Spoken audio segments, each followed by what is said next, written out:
Bueno, pues Aníbal creo que ya le conocéis, todavía más que... A lo mejor hay alguien que no conocía el espacio, pero Aníbal seguro que lo conocéis todos. Bueno, viene haciendo divulgación, más que divulgación, también investigación, lleva escribiendo, haciendo una labor muy potente también en redes sociales, ¿no? de difusión del extremeño. Y bueno, y de otras cuestiones también, cuestiones sociales que tienen que ver con la memoria social, la memoria desde abajo de Extremadura, entre otras muchas cosas, ¿no? Porque también has escrito libros de diferentes índoles, creo que llevas 5, ¿no? Sí, no sé, este es el quinto.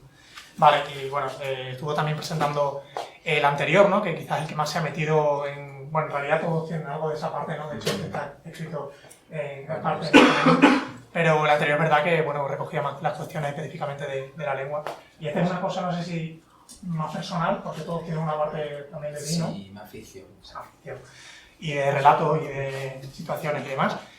Y pues yo creo que ya está, que conocéis, ahora te cuente lo que venía a presentar, El Sol del Lobo. Y pues nada, muchas gracias. Nada, muchas gracias por invitarme. Además me gustó mucho la otra presentación que hice aquí con Yablo Jazz Cantoring, que luego quedó una entrevista grabada muy chulo. Pues nada, gracias por venir un lunes, que no es un día habitual de actividades culturales, que están los cansancios propios de después del fin de semana, que nos cansamos más en el fin de semana que en la semana.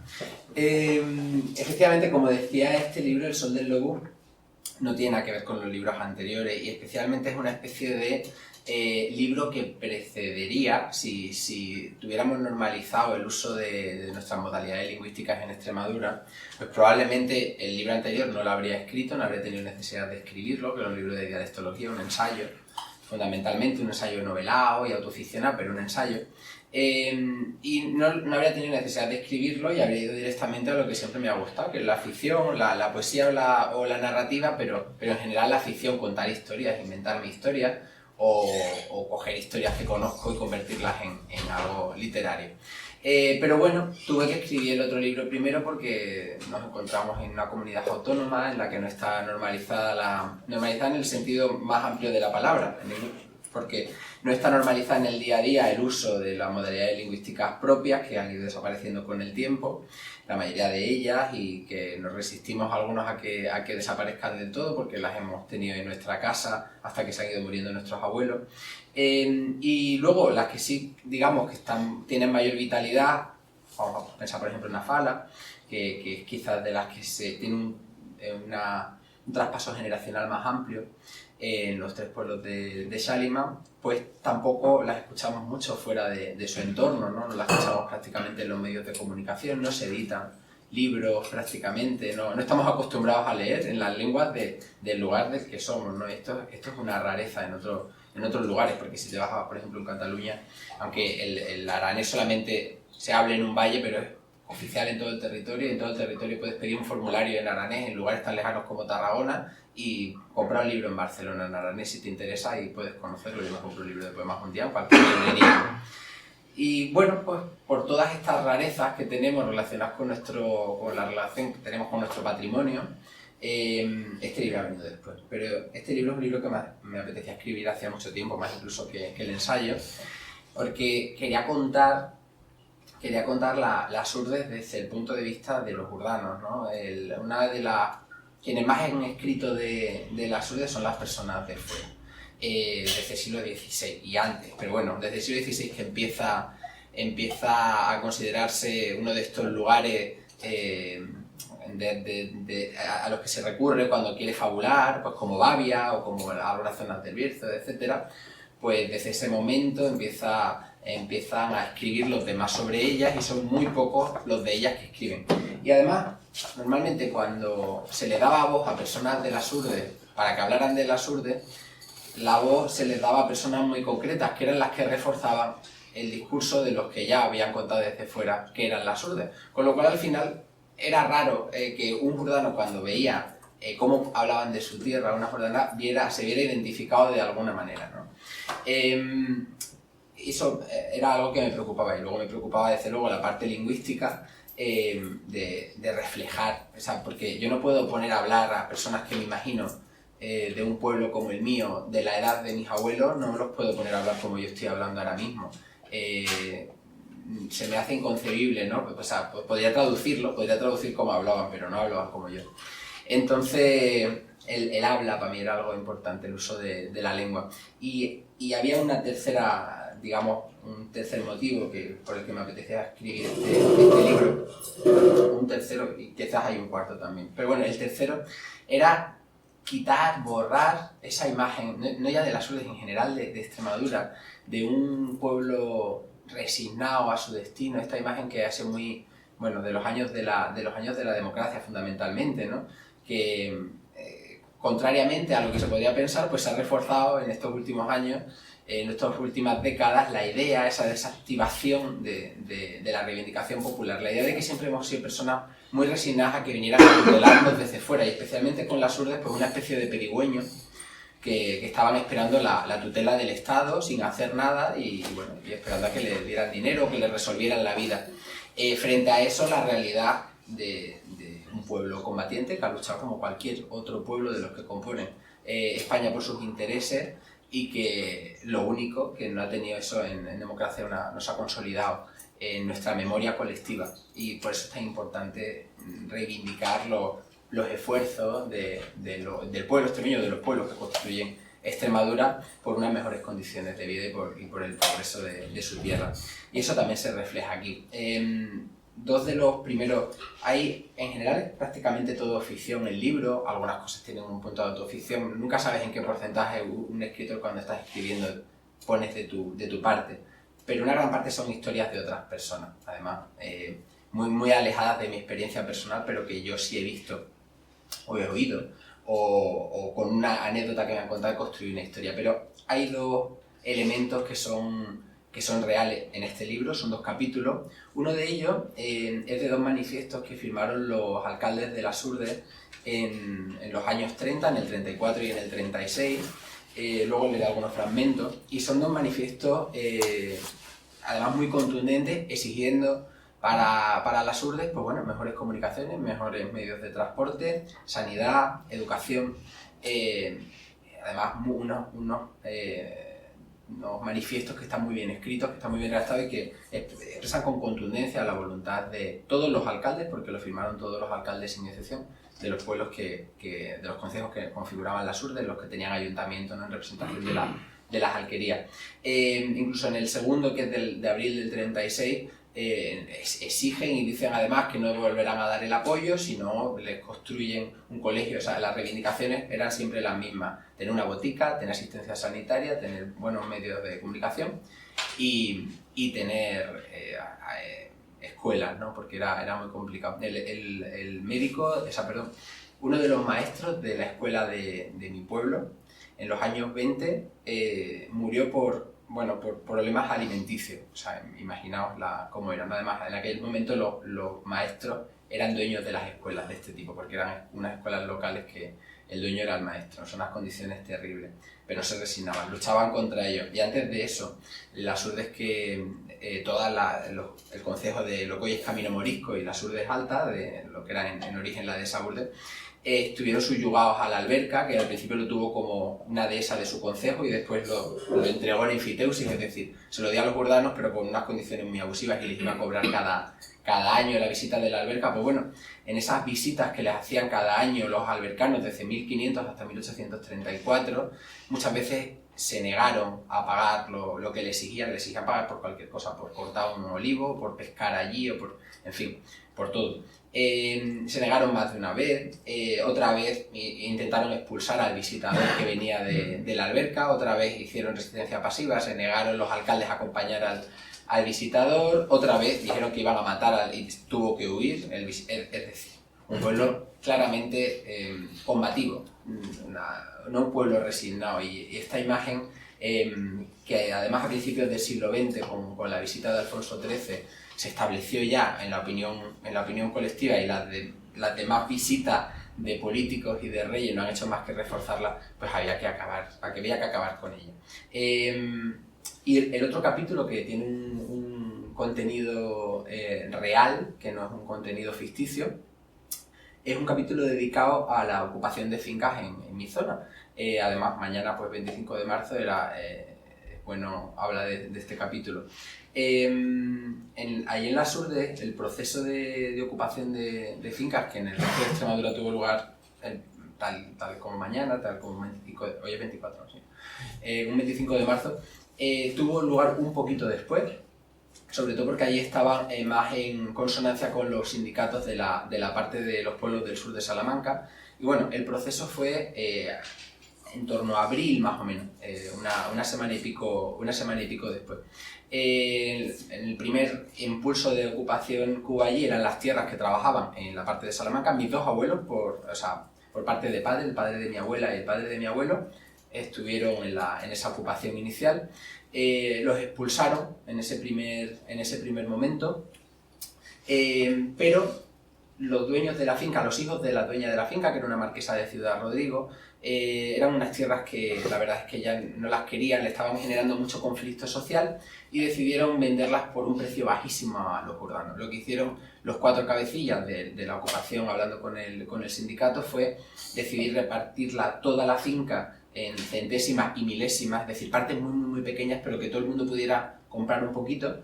Y de esa manera, pues todos los urdanos de las alquerías de las Urdes Altas, hoy en día, de 3 pueblos, tienen fincas en Porteros, que es una finca que está en la parte de Salamanca, ya está cruzando la sierra, porque eran fincas más llanas que se podían sembrar de trigo, se podían sembrar de cereales y se podían cultivar. A diferencia de lo que ocurrió en Badajoz y en algunas partes de la provincia de Cáceres, que bueno, cuando llegó la guerra los expulsaron y mataron a tantísimos campesinos y líderes de esta ocupación.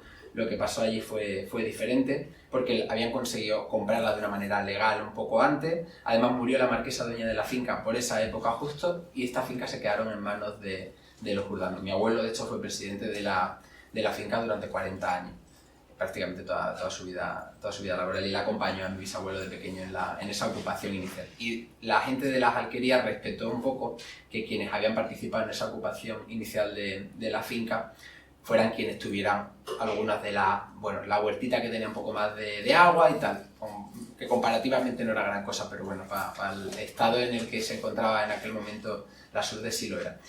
Pues bueno, el testimonio del hermano mayor de mi padre en Jurdano lo grabé con una grabadora hace un tiempo y lo reproduzco en el libro prácticamente tal cual, con alguna cosita cambia para que se entienda, pero poco más. Ahora os lo leeré también porque me parece muy interesante.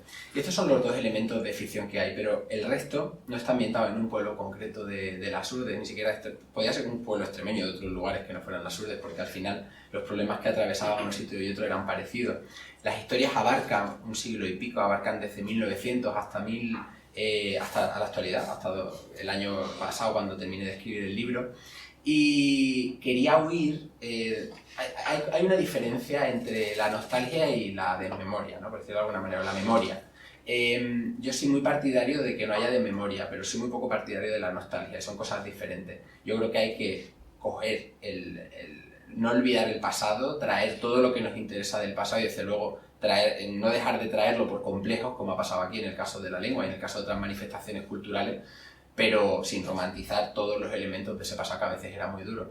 Entonces, hay como 2 tendencias, ¿no? Cuando se habla no ya de las Urdes, no ya de Extremadura en general, del mundo rural. Una de ellas es idealizarlo absolutamente, una idealización total de la persona que viene de la ciudad, que es lo que refleja un poco el chico este que está ahí con el móvil, ¿no? Es un capítulo también que se llama Cuturrito. Y es la persona que lo idealiza y va buscando pues la experiencia del mundo rural que necesita, de estar leyendo un libro en mitad del campo, oyendo el sonido de no sé qué, tal. Y luego ya está la demonización de lo rural como algo atrasado, la España profunda, un lugar donde la gente es mucho más conservadora, donde la gente menos reivindicativa, donde el mundo pasa a otro ritmo, y además todo lo que viene de ahí es pueblerino y es algo que hay que abandonar si se quiere progresar socialmente y desde luego económicamente, ¿no? Entonces, entre la realidad y el deseo, entre esa ruralofiliofobia, pues quería trazar unas Urdes que a mí, por lo menos a mí y a las personas de mi entorno, a quienes yo he conocido, les resultaran fidedignas, que fuera algo real. Y para que sea algo real no necesariamente tiene que ser una historia real, puede ser ficción, pero puede ser fidedigna, que eso es lo que quería con este libro. Los relatos, es un libro de relatos que no están comunicados entre ellos, no están relacionados, más allá de que componen todos un mosaico, sí que hay dos que tienen cierta relación de continuidad, pero bueno, la mayoría de ellos son relatos aislados que cuentan una historia, pero que si los cogemos todos juntos, pues conforman el libro del Sol del Lobo. Y el título fue lo último que vino además al libro. No sabía, ya lo tenía escrito, estábamos ya editándolo y todavía no tenía ningún título. Y una noche allí en mi pueblo había un taller, habían venido a hacer algo de turismo y era un taller de observación de estrellas. Estaba la guía de Starlight allí y bueno, había gente de unas casas rurales que hay, y luego estaba gente también del pueblo que había ido por curiosidad. Y mientras hacíamos tiempo para que se fuera la luz, era un día de verano que había llovido y luego se había quedado totalmente despejado. Entonces un señor del pueblo que está al lado del mío, que se llama Jurde, Casarrubia en los mapas, Jurde en la realidad, empieza a señalar en lo alto de la sierra un reflejo, la verdad es que bastante intenso, bueno, unas refaletas, unas canchaleras que dicen por otras partes de Extremadura, unas piedras de pizarra, reflejaban muy bien el sol porque estaban mojadas, que se habían quedado mojadas de la lluvia que había caído y reflejaban el sol que ya no se veía porque estaba detrás de las montañas. Pues el hombre empezó a decir, dice, eso de allí arriba que se ve solo los días que ha llovido y le dicen para aquí el Sol del Lobo, porque los lobos principiaban a cimberear, a jaraquear, a aullar, y el sol ya se había ido, ¿no? Entonces los lobos ya pensaban que era de noche, pero tú seguías viendo el sol, entonces la gente del pueblo lo llamaba el Sol del Lobo. Me pareció una metáfora muy buena de ese ejemplo, de la resistencia, ¿no? De la resistencia ante la desmemoria, ante la despoblación, ante la lacra de que te consideren un pueblerino y tengas que olvidar tu forma de hablar y tengas que olvidar tus costumbres. Pues me parece un buen ejemplo, ¿no? De algo que se va pero virtualmente se queda un poquito más y resiste un poquito. Y uno de los problemas a los que me enfrenté cuando escribí el libro era en qué lo escribía en general, ¿no? Es decir, lo escribía todo en castellano estándar y algunas conversaciones, las que fueran en jordano, en la modalidad de jordano de las Urdes. Lo escribía en el extremeño que se está construyendo un poco estandarizado para enseñárselo a personas que no tienen ninguna relación con la lengua y se les quiere enseñar. Y pensé que si quería mostrar la riqueza real del léxico, de la gramática, pues tenía que hacer una cosa que fuera bastante real. Entonces está poco estandarizada la parte del extremeño, pero sí lo está en la ortografía. Es decir, aparecen diversas hablas, dentro incluso de las hablas urdanas aparecen diversas hablas de ese extremeño, pues desde las personas que arcaizaban más, por ejemplo, como mi abuela, en el sentido de que mantenían la lengua totalmente vernácula, sin castellanización prácticamente, hasta luego ya sus hijos, que en función de la educación que han tenido, de dónde han vivido, de cómo se han desarrollado, hablan de una manera. Una de las, esto que está relacionado, lo cuento alguna vez, uno de los síntomas, ¿no?, de que hay algo cultural que chirría, de que hay algún elemento cultural disonante en un lugar, es que de todo un grupo de hermanos y hermanas, en el caso de mi padre, cada uno habla con una modalidad lingüística diferente. Esto no pasa en las lenguas establecidas, sí, todos tenemos un sociolecto y un idiolecto, etc.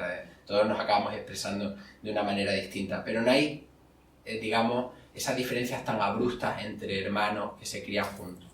En cambio, cuando en los procesos vamos a decir, de desintegración de las lenguas, de difuminación o de minorización cultural, cuando van desapareciendo en función de tu nivel educativo, en función de dónde hayas vivido, en función de la reivindicación interna que tú hagas de tu patrimonio, en función de los complejos que tú tengas, ante el grado de tu complejo vas cambiando la forma de hablar completamente. Y tengo hermanos de mi padre que hablan un castellano totalmente, digamos, estandarizado o con la norma castellana de los medios de comunicación, y hermanos de mi padre que hablan prácticamente como mi abuela.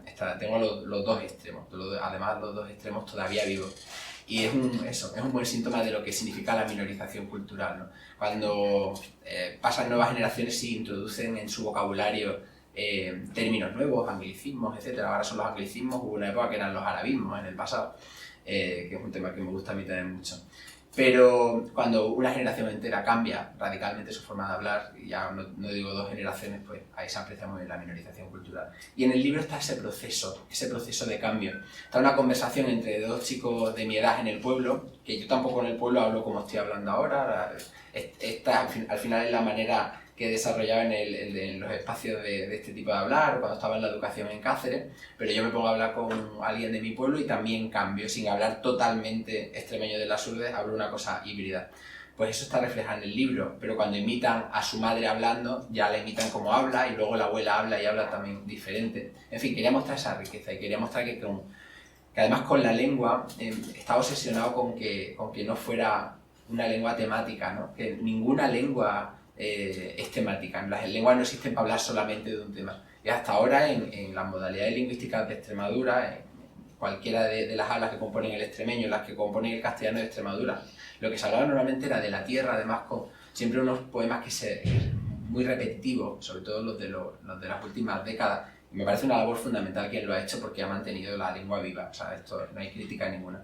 Pero yo creo que era hora de hablar de otros temas. Yo no soy labrador. Yo sí, he ido a recoger cerezas de pequeño, más de una vez, y aceitunas, pero bueno, no he vivido del campo. He ido porque acompañaba a mi padre, no tenía la obligación de hacerlo tampoco. Entonces tenía poco sentido que yo me ponga, que simplemente por el hecho de utilizar el extremeño de las Urdes, el jurdano, me ponga a hablar de la labranza y de cómo se hace un surco y de cómo se hace un injerto en un cerezo, ¿no? Y tenía mucho más sentido que ella hablara de las preocupaciones que quería hablar del pasado y de mis preocupaciones actuales.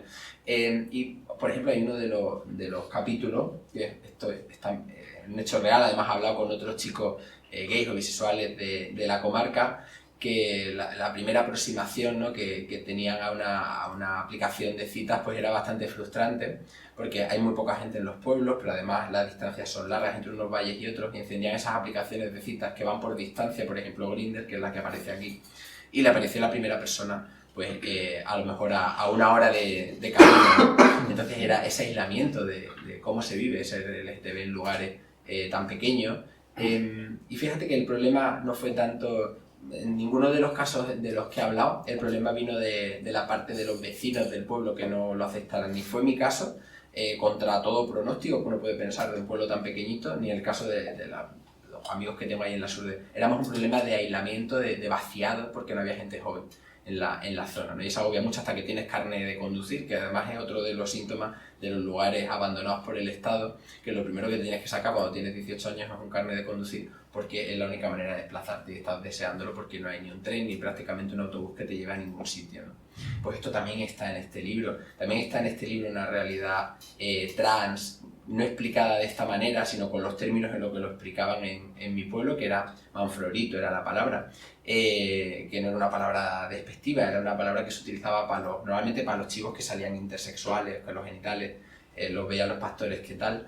Pues esta palabra luego se aplicaba a las personas que ni hombre ni mujer, o mujeres que parecen hombres, bueno, utilizaba siempre la palabra manflorito, y no de una manera excesivamente despectiva. Vamos a decir que era esa carga peyorativa, pero con humor, no como para desplazar. Evidentemente todo esto abordado en los contextos de los que estoy hablando. En mi pueblo hay un caso de se refieren a él en masculino siempre, pero su aspecto podría parecer el de una mujer. El caso es que le pusieron todos un mote, que no sonaba ni a hombre ni a mujer, y nunca en la vida he intentado de encajarlo en ninguna de las dos partes Kamai, que sonaba como una cosa que no es ni una cosa ni la otra, ¿no? Pues bueno, esta realidad es que existe también en los pueblos, de esto había que hablar también. De la primera vez que le llega la regla, ¿no? Contaba mi tía ahí en las Urdes cómo fue el primer día. Las mujeres de la generación de mi abuela no llevaban nunca bragas en las Urdes, y la mayoría de las veces iba descalza en verano. A mi abuela le costó mucho ponerse zapatos. Y la conversación que tuvo que tener con su madre para que le comprara un abrazo, le hiciera un abrazo, porque no, era una cosa que no quería darle, lo veía totalmente prescindible, ¿no? Y cuando le llegó por primera vez la regla, pues estaba muy avergonzada, pues porque vivía a medio camino entre ese mundo que había tenido, donde era una cosa natural. Mi padre recuerda de pequeño, está cogiendo cerezas y una mujer con la pierna abajo chorreando sangre, y en cambio la niña que ella se estaba criando en una educación con maestros de fuera, con alumnos de otros lados, a lo mejor Niño Moral, que venía de algún otro sitio, pues sentía esa vergüenza del cambio social. Pues eso también está también en el libro. En fin, hay muchísimas historias que no son las que uno se espera, que se van a escribir utilizando las modalidades lingüísticas propias de nuestras lenguas, en este caso el jurdano. Y la otra dificultad pues era, como he dicho, la escritura, era la ortografía. ¿Por qué? Pues porque es una ortografía, la de yo he utilizado una de Ismael Carmona de 2014, que es la que tiene publicada OCE, que es el órgano ahora no me acuerdo de qué significan las siglas. Órgano de seguimiento. Seguimiento y control del extremeño y su cultura. Tanto decido OCE.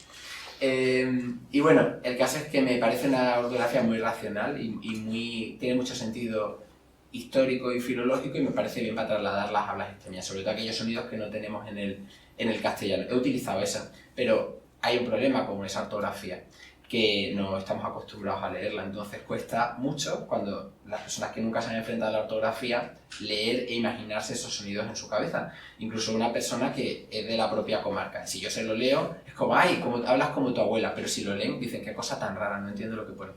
Entonces, bueno, al final escribir y ir editando y utilizar esta ortografía en carteles, en lugares, permite a las personas imaginarse esos sonidos en su cabeza cuando los ve, imaginarse esas palabras escritas en su cabeza, algo que tenemos muy naturalizado en las lenguas en las que nos educamos y nos alfabetizamos de pequeños, y que no es tan sencillo cuando cambian. De hecho, yo a la hora de escribir las partes que estaban en jordano he tenido que hablarlas. Yo nunca había hecho este ejercicio, no he necesitado hacer este ejercicio de escritura nunca en castellano, porque desde pequeño tengo asociada la gramática en mi cabeza a lo que escribo, pero aquí, para que sonara bien, tenía que decírmelo en voz alta y tenía que imaginarme hablando a mi abuela, y de esa manera era capaz de escribir.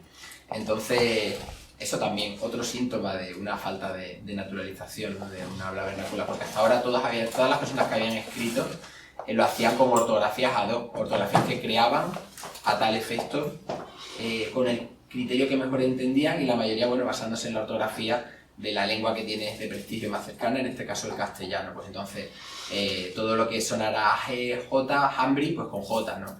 Cuando venía de una aspiración de una H, por ejemplo, y aquí se escribe con H. Pero bueno, lo que he hecho mucho es leer, y sobre todo por redes sociales, pues leer fragmentos, explicar muchas veces la ortografía, porque me parece importante para dignificar cualquier lengua, cualquier modalidad lingüística, dotarla de una ortografía. La gramática me parece muchísimo más prescindible, porque la gramática al final son reglas con mucha carga de arbitrariedad, las que decidimos que están dentro y las que no, pero las ortografías ayudan a la divulgación cultural. O sea, una ortografía es muy complicada que una lengua viva.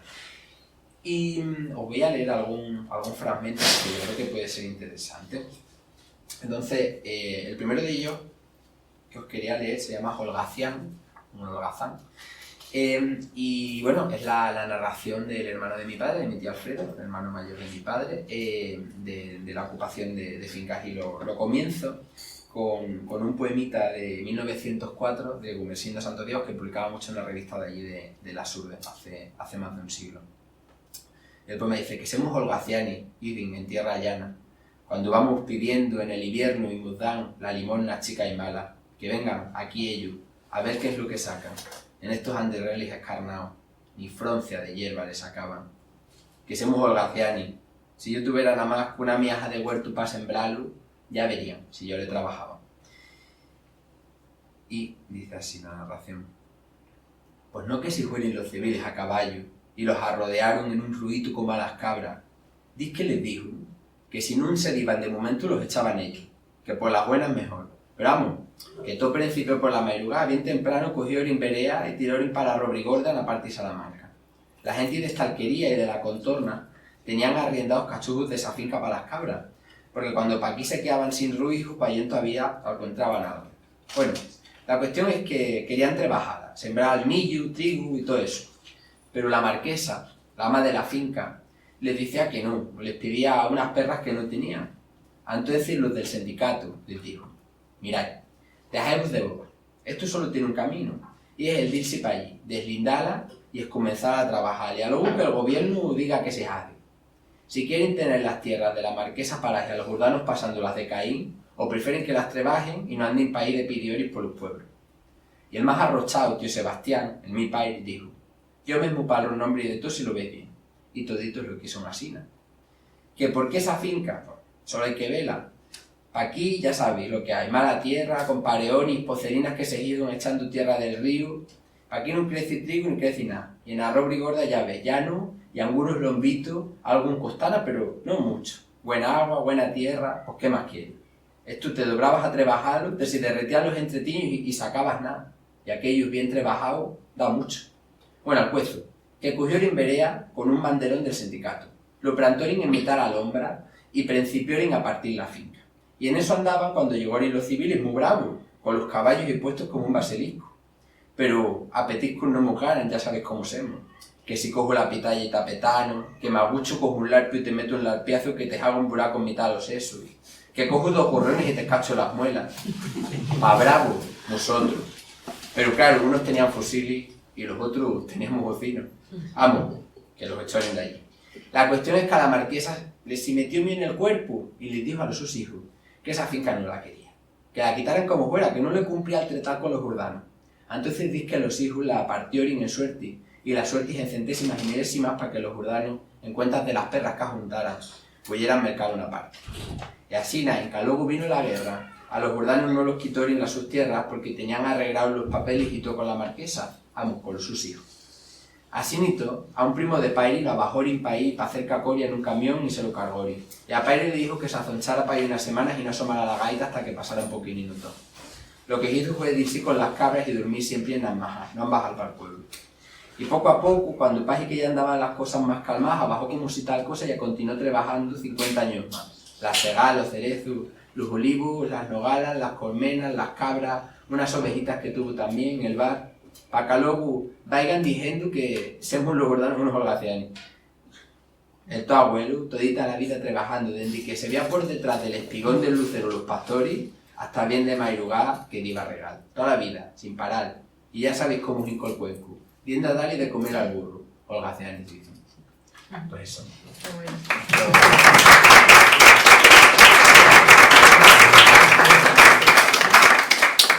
Este era uno de los textos que me resultaba muy interesante que se conocieran. Hay otro de ellos, por ejemplo, este está en castellano, tiene que ver con el expolio, digamos, del patrimonio jordano a cargo de especuladores de fuera con chavos un poco con los propios jordanos por desconocimiento a veces. Y os cuento el caso. Hubo un especulador en las Azules que fue a lavar dinero, le llamaba a todo el mundo el sevillano, y empezaba a hacer promesas de que iba a construir, bueno, resorts de lujo en cada pueblo, todo el mundo iba a vivir allí, a la gente que estaba emigrada iba a volver a trabajar en tiendas de souvenir, y bueno, todos los pueblos iban a tener piscina climática. Esto todo no lo estoy exagerando, ¿sabes? Y daba unos discursos que, en fin. Pero más allá de los discursos que daba, tenía dinero en efectivo. Y entonces iba al bar y le decía a la gente, oye, ese trozo de tierra que tienes ahí me lo das por tanto, y un trozo de tierra allí que a lo mejor los hijos ya ni lo trabajaban ni nada, lo tenía tal, pues le compraba un pareo por 4 duros. Y así se fue haciendo con bastantes fincas de los pueblos, y lo peor, con el centro de algunos pueblos como el mío, con todas las casas que había más antiguas de los pueblos. Entonces pensó que si iba a hacer con ellas, pues para convertirlas en casas rurales, etcétera, que esta era la idea inicial. La cuestión es que lo que hizo al principio fue, de momento, vender las lanchas de pizarra y luego dejar que se cayeran. Y luego se declaró en bancarrota y luego desapareció. Y el centro de mi pueblo y el centro de otros pueblos de las Urdes pues acabaron sin esa arquitectura jordana que encima no está protegida y no está declarada BIC, pues con pueblos mellados, ¿no? Que los ves y están los edificios construidos por la gente que en los 70 venía de Suiza y en los 80 y construía casas muy grandes porque era como sinónimo de progreso, y luego con el centro de la parte antigua de los pueblos derruido porque en varios de ellos, además, yo conozco 4, no sé si habrá algunos más, llegó este señor, los compró y dejó que se cayeran. En mi pueblo llegó al punto de que compró una cosa que no era suya. En la mayor parte de las alquerías urbanas no tenían iglesia, las iglesias solamente estaban en la cabeza del concejo. La iglesia de mi pueblo es del año 1970 y algo. Lo que tenían era una campana. Esa campana pues se llamaba normalmente a fuego, a concejo, para debatir temas que fueran del pueblo, y también tocaban a muertos y bueno, algunas cosillas más, ¿no? que fueran necesarias. Pues bueno, la campana del pueblo, que no podía ser, es una campana concejil, no podía ser más del pueblo, cogió también, la compró y la tiró abajo. Hoy allí aparcan coches en un solar vacío lleno de tierra en el centro del pueblo. Y como estas cabechinas muchas más, y de esto hay también un capítulo en el libro. Y luego otro de los capítulos que me resultaba interesante tratar era el capítulo educativo. Este lo voy a leer. Dos formas de, en la educación pública, atender a la diversidad lingüística. Y hace como 1 año y medio estuve precisamente dando una charla en el Centro de Profesorado de Camino Morisco sobre cómo integrar la diversidad lingüística y cómo promocionarla, porque me parece que la educación es esencial en este sentido. Pero gran parte de las experiencias que tengo, y sobre todo cuando voy a dar charlas en la SURB, muchas veces me llega gente y me dice que cada vez que decía esto de pequeño me pegaban, no sé qué. O sea, no era precisamente un camino de rosas, ¿no?, que reivindicaba una palabra en jurdano. Luego hubo algunos profesores en la zona que hicieron todo lo contrario, sacaron una revista, menos mal, en los años 80 y 90 y cambió un poquito la cosa. Pero aquí hay 2 maneras, es la misma historia con 2 finales diferentes para ver cómo se puede integrar la diversidad lingüística. El capítulo se llama Meluca, que es como llamamos a las lombrices. Unos tras otros, los paraguas empiezan a amontonarse en una pequeña papelera colocada junto a la puerta y el suelo. Reluciente hace unos minutos se ha tapizado en un instante de decenas de pisadas de agua y barro. 16 niños y niñas, algo más taciturnos que de costumbre, debido seguramente a la intensa lluvia y al frío, van ocupando sus pupitres mientras la maestra hojea las páginas del libro de lengua buscando el tema que le toca explicar hoy. Cuando ya todos se hayan sentado, entra Carlos en clase, empapado porque se le ha olvidado el paraguas. Casi siempre llega al último, pero no es su culpa. El autobús que lo recoge en su alquería suele acumular minutos de retraso a medida que pasa por los 2 o 3 niños y niñas de edad escolar de cada pueblo. Todas las escuelas del Valle han cerrado y solo sobrevive la de la antigua cabeza del concejo, convertida ahora en colegio rural agrupado, una denominación, por cierto, que suena ya a último bastión frente a la despoblación, frente al vaciado completo. Tenti, la maestra, manda callar a sus alumnos. Con Carlos en su mesa comienza la clase. ¿Habéis traído el refrán o la canción de vuestros abuelos que os pedí ayer? Sí, responde al unísono el alumnado. Pues venga, vamos a empezar por Carlos. El último va a ser el primero. Carlos aún está sacando el cuaderno y el libro de la mochila. Venga, Carlos, ¿qué es para hoy? Ya, señor, aquí lo tengo apuntado. A ver. Estaba la meluca metida en el chapallo, se salió para afuera y se la manducó el gallo. ¿Cómo? A ver, repite, que no te he entendido bien. Estaba la meluca metida en el chapallo. ¿Qué es eso de chapallo y meluca? Carlos la mira sorprendido y algo avergonzado. ¿Ha metido la pata? Carlos, ¿te ha comido la lengua al gato? Pues a ver, chapallo es eso, dice señalando por la ventana de clase, lo que se llena de agua, como un charco, pero más pequeño, creo. Y meluca, pues un gusano de estos que está debajo de la tierra, de los que hay en el patio. Ah, una lombriz, un charco y una lombriz, resuelve con condescendencia la maestra. ¿No lo he dicho bien?, pregunta Carlos preocupado. Se dice charco y lombriz. Aquí es que la gente mayor se inventaba muchas palabras, como esto estaba muy aislado y no tenían escuela. Ah, vale. Ese día Carlos tacha 2 palabras de su vocabulario, pero no son las primeras. Ya ha desechado, por ejemplo, apitanal, porque unos niños se rieron de él al explicar que se había caído y se había apitanado. Y tincana, porque escuchó a sus compañeros de clase llamarla sube-baja, y a la maestra balancín. Y antes de estas había sustituido rengaera por cadera y chotu por zurdo. Probablemente recuerde toda la vida lo que significan esas palabras, pero no las va a pronunciar, ni siquiera en conversaciones con sus padres o sus abuelos, para recordar así en todo momento que son inventadas, que están mal dichas. Bueno, esto es uno de los enfoques educativos. El siguiente final, cuando Carlos empieza, estaba la meluca metida en el chapallo y se salió para afuera y se la manducó el gallo. Anda, qué bonito. ¿Y eso qué significa? Eso de chapallo y meluca, que si no se dice, chapallo y meluca. La corrige risueño Carlos. Hay que ver qué torpe soy con el jurdano. Bromea la maestra. Bueno, ¿y qué? ¿No me vas a decir lo que significa? Sí, significan, a ver, pues chapallo es como un charco y meluca son lo de pescar, lo del cebo, lombrices. Eso sí. Pues me las apunto, chapallo y meluca. ¿El resto de la clase conocéis estas palabras? Se forma una algarabía y las respuestas se solapan. Yo sí, señor, las 2. Sí, en mi pueblo se dice chapallo, meluca no se dice. Sí, meluca sí, mi tío y yo vamos a coger meluca muchas veces para irnos a la presa a pescar. Perfecto, niño. Pues vamos a hacer una cosa, las vamos a apuntar en el cuaderno y le preguntéis a vuestra familia si las conocen. Mañana me contáis qué os han dicho y añadéis. No dejéis que desaparezcan todas estas palabras que se han ido transmitiendo de generación en generación, que os han transmitido vuestros padres, madres, abuelos y abuelas, que son un tesoro. Y acaba el capítulo con un texto que es un librito, se llama Papel del profesor en la autoestima del alumno dialectal, y se publicó aquí en Mérida en 1999. Y da un poco, es maravilloso, la verdad, el libro habla de programas docentes, etc. y da una idea de todo lo que se podría haber hecho y no se ha hecho, que estamos haciendo hoy en día, que han pasado 25 años desde entonces. Dice, el ámbito docente ha sido escasamente comprensivo a la hora de interpretar la importancia del extremeño como modalidad autóctona expresiva de nuestra comunidad. Esa actitud de ignorarla o menospreciarla ha sido generada y transmitida en las sucesivas jornadas profesorales desde las escuelas de magisterio y otros niveles universitarios superiores. En ello, la concepción de la lengua se reduce a un todo sistemático y homogéneo, cuando en la realidad expresiva la lengua es una suma de variedades. Al presentar el mundo académico la materia lingüística como una abstracción de cara a su uso y aprendizaje, cualquier desvío dialectal resultaba punible, negativo. La rica diversidad que el mundo vivo de la lengua representaba no era algo digno de fomentarse, al contrario, debía reprimirse como un uso anómalo, identificado con el hablante inculto y letrado, es decir, el fruto del habla pueblerina, con lo que encierra de peyorativa esta valoración. El profesorado, pues, aprendió a reprimir los usos dialectales, a corregirlos y enmendarlos, conforme a los dictados académicos que impone y exige la supuesta lengua ejemplar, tan arbitraria como inexistente.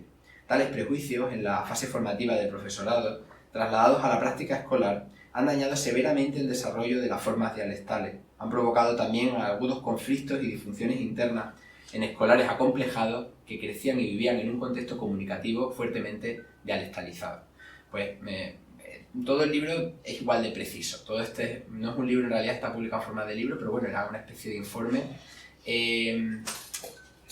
Nos dice también algo, ¿no? La parte positiva de esto. Siempre ha habido gente en Extremadura que ha valorado, que ha sido consciente y que desde una perspectiva también científica, porque era filólogo, ha valorado la lengua, ¿no? Y luego siempre ha habido pues una caterva o una jarca, como dice en mi pueblo, de personas que han remado en sentido contrario. Bueno, para terminar lo que es la parte de la presentación, luego dejamos un espacio para charlar un poco, que me gusta también. Os leo el final, y os leo el final porque el final del libro era al principio, o sea, lo pusimos finalmente por una decisión editorial al final, pero no es un libro que tenga, como se dice en inglés, spoiler, y como se dice en extremeño, estripacuentos, que me gusta mucho esa palabra. Pues no es tripana porque no es un libro que tenga, digamos, grandes averiguaciones o misterios o secretos. Empieza en ese momento en el que estábamos en mi pueblo, viendo las estrellas y esperando, cuando el vecino dice aquello de: miráis esa luz aculla, miráis, justo por detrás de Sitesu, allá arribota en la sierra, ¿la dais vista? Jesús, se ve luz días que llovió solo, es el sol, que en que dobra la sierra, y desde aquí no podemos ya verlo, se reflejan unas refaletas. Pues bueno, a ese sol le decimos el sol del lobo, porque según los viejos, los lobos principiaban a cimbelear, a mojajullar, justo cuando los heregaban. Al terminar el taller hemos decidido que nos volvíamos esta misma noche a Cáceres. Son 2 horas de camino, pero prefiero despertarme mañana y trabajo a las 9. A mi lado, en el asiento del copiloto, mi hermana duerme. Detrás, su novia, ahora también. Por el trayecto no me cruzo con apenas coches. Las carreteras se hallan desiertas esta madrugada de junio. Sin embargo, incluso en medio de esta soledad no dejo de percibir ese murmullo que me acompaña desde hace tantos años. Ese eco de voces que no quieren enmudecer, de verbos que se resisten a expirar. Mientras tanto, esta parte del mundo espera el regreso de un astro cuya luz, terca, se niega a veces a extinguirse en mi valle y le devuelve por unos instantes su imagen aparente, virtual, como un regalo de despedida y un ejemplo de resistencia. Una ofrenda en forma de reflejo que invita a continuar la lucha, a defender la tierra y la palabra, el obsequio de un sol que no capitula, que no se rinde. El sol de la lombriz y el sol del lobo. Pues nada, este es el libro y ahora preguntas y comentarios, que somos todos de la tierra o estamos aquí y seguro que hay cositas interesantes de las que podemos hablar. Y espero que os haya gustado.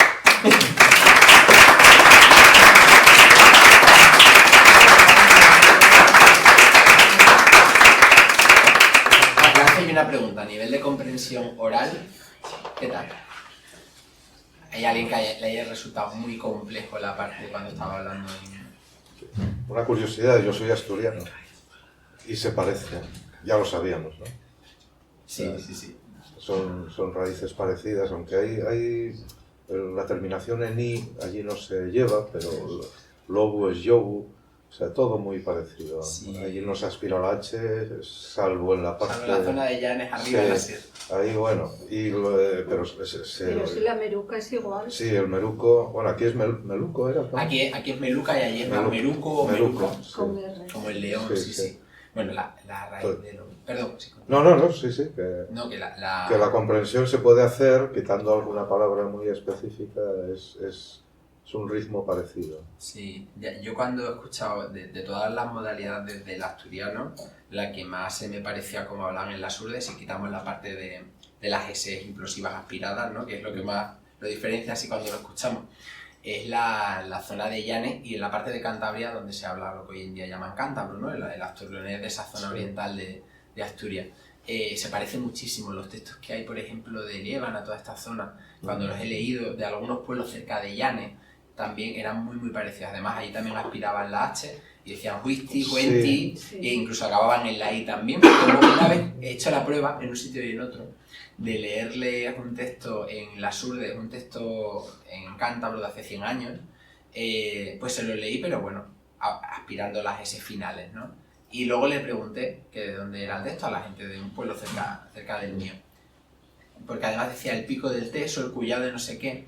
Y dicen, este yo creo que es de Fraguas. Empezaron a decir pueblos de las urdes. Yo dejé la historia. Este creo que no, tiene que ser de las calabazas, ¿no? Porque en la huerta no dicen tal, pero el pico del collado está allá arriba, ese pico. Y luego le dije, no, esto es de Cantabria. Porque una de las sensaciones que tenían, por ejemplo, en las urdes y otros sitios de Extremadura es que son hablas como que han salido de la nada, que se las ha inventado la gente mayor del pueblo. Y en plan, no. Las urdes la conquistó el Reino de León, se establecieron aquí, por un lado, familias, digamos, familias potentes en la alberca, más de la nobleza, y luego en el resto del territorio pastores, que formaron las primeras majadas, y la lengua allí, esa lengua que traían del norte, ¿no? Ese asturleonés allí evolucionó con unas características propias, porque se combinó también con que venían familias, como el Reino de León tenía parte que se hablaba galaico-portugués, pues también se establecieron familias galaico-portuguesas, por eso también hay mezcla de palabras que vienen, pues, emparentadas con el gallego y con el portugués actuales. Por ejemplo, chapallo es sapal en portugués actual, chocayo, que le decimos a un cencerro también, son portuguesas esas palabras, pero luego la mayor parte de las palabras son asturleonesas. Entonces es muy importante cuando, digamos que con este libro lo cuento menos, pero cuando presentaba yo Hablo Jazz Cantoring todo el rato, quizás el inicio de la charla era las raíces lingüísticas de lo que hablamos en Extremadura, ¿no? Mucha gente pensaba que era simplemente una cuestión como de la transhumancia, que como venían los pastores de arriba, bueno, en la transhumancia se traían algunas palabras, se traían más canciones normalmente, y era lo que se quedaba más, ¿no? Pero la base de la lengua es simplemente, bueno, territorio conquistado por León, y la población local de aquí, andalusí, aprende leonés y luego ya aprende castellano después, y donde no había, que son fundaciones de nuevo cuño, por decirlo de alguna manera. Probablemente este fue el caso de las urdes, no sé, la historia coincide en que probablemente no hubiera allí población andalusí cuando se conquistaron, aunque lo hubiera habido. Entonces directamente era la lengua del norteño que venía, se establece allí, y luego la lengua evoluciona pues durante 700, 800 años, de forma aislada, como evolucionó en los pueblos de Asturias, en los pueblos de León, Cantabria, etcétera, etcétera. Pero sí, desde luego. Además, cuando yo me pongo a analizar vocabulario concreto, por ejemplo, nombres de animales, todo esto, pues al lince le decimos lobo cierval, en Asturias lobo cerval. Yo qué sé, por ejemplo, una nutria es una lúntriga, en asturiano creo que es lóntriga o lontria o algo así. En fin, que tenemos todavía hoy en día mucho vocabulario en común. Es muy interesante esa raíz. He hecho el ejercicio contrario también allí, de leer textos escritos en las urdes hace 100 años, leerlos en Asturias, pronunciando las S finales y decirles que de dónde era el texto, y por supuesto lo situaron en la zona del oriente asturiano. ¿Alguna pregunta? Sí. Has nombrado muchas veces mi pueblo, pero siento mucha curiosidad por saber cuál es. Vale. Mi pueblo se llama La Huetri. Aparece en los mapas como La Huetri con H, pero bueno, lo pronunciamos como con G y con E al final, La Huetri. Significa el buitre. Esa G del principio es como el cambio BG, ¿no? Abuela, abuela, bueno, bueno. Pues eso. Hay gente que la pronuncia tradicionalmente la Huetri y otra la Huetri. Las dos pronunciaciones podemos decir que son vernáculas, significa el buitre. Y está en la puntita de Extremadura, prácticamente. Pertenece al concejo de Los Casares, Casares de las Urdes, y nace el río Jurdano, en el término de mi pueblo. Y hay un nombre exactamente igual en la Sierra de Gredos. Uno de los picos se llama, y de las lagunas, se llama La Galana y el Huetre. Allí es masculino, significa lo mismo el buitre. Ese es el pueblo. A mí una de las cosas que más me llama la atención es que el que toques temas tan actuales, ¿no? Y la hagas en tu modalidad lingüística, en el extremeño. Porque como que estamos muy acostumbrados a que todo lo que tenga que ver con el extremeño son todos libros de poemas, o de cosas de antes, o de la agricultura, ¿no? De los campos, de la labranza, de todo esto. Entonces, ¿cómo te llega a ti el decir, mira, voy a tocar un tema actual como puede ser lo que has comentado de las aplicaciones y tal? ¿Cómo te sale a ti el hacer un libro tocando esos temas? Claro, porque por lo que te decía, ¿no? Si la lengua la pones la musealizas de esa manera, pues al final es como... todas las lenguas, bueno, cualquier elemento cultural tiene dos partes. Tiene una parte patrimonial interesante, en el caso de la lengua podríamos decir el folclore, y tiene una parte de uso.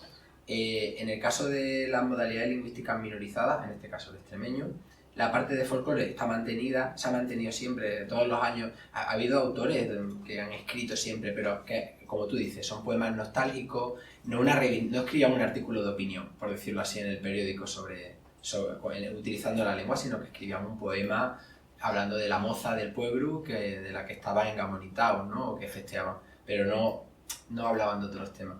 Y a mí me parece que eso es la muerte de las lenguas, ¿no? Se va quedando atrás en el tiempo, se seguían escribiendo poemas antes de ayer en extremeño, pero de las realidades sociales de los años 50 y 40 y 30.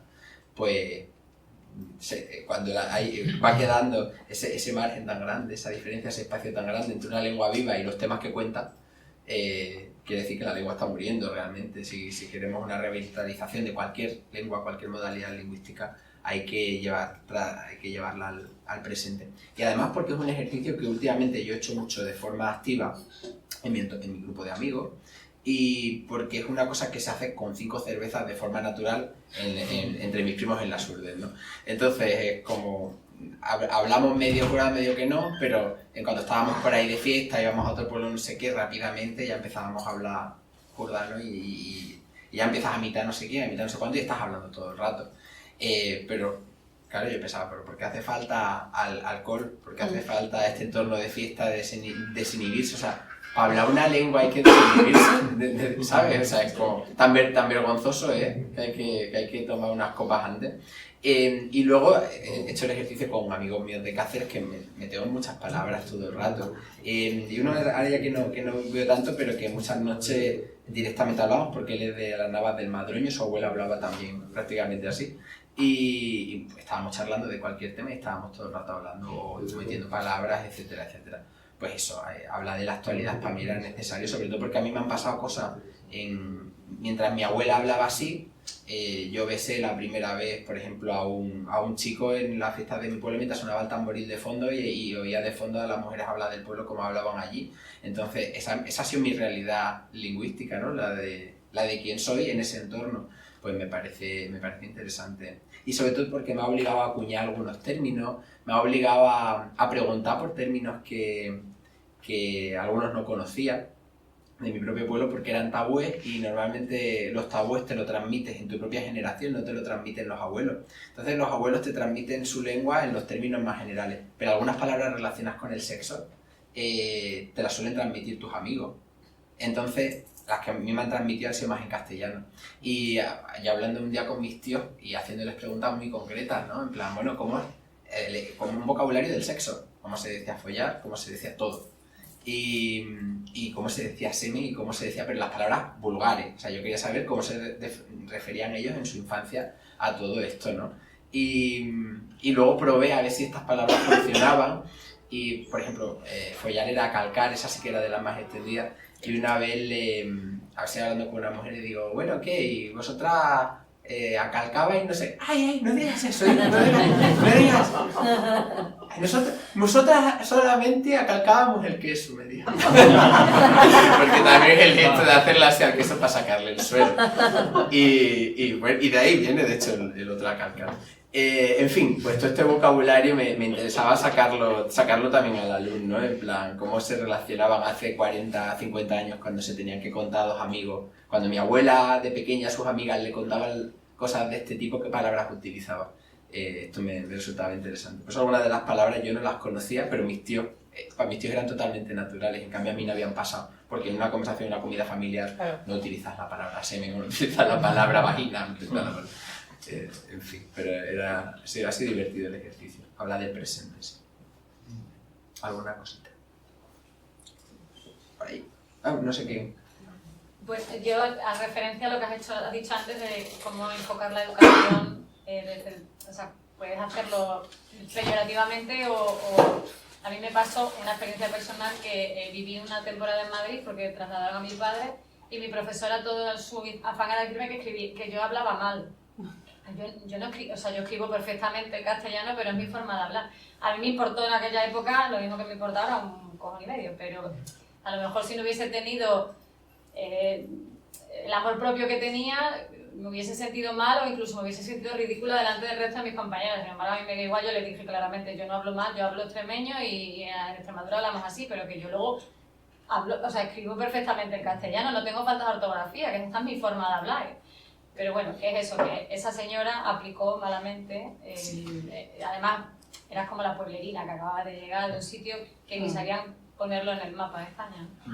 No, total. Y además creo que no podemos dejar la diversidad lingüística en manos de la autoestima de un alumno. Es decir, porque en tu caso te dio igual, pero en la mayoría de los casos no da igual. El niño se siente acomplejado, le da vergüenza e intenta cambiar su forma de hablar. Yo en el otro libro incluyo un ejemplo de un chico al que le sacó poca edad, además, no sé, tendrá 4 años menos que yo quizá.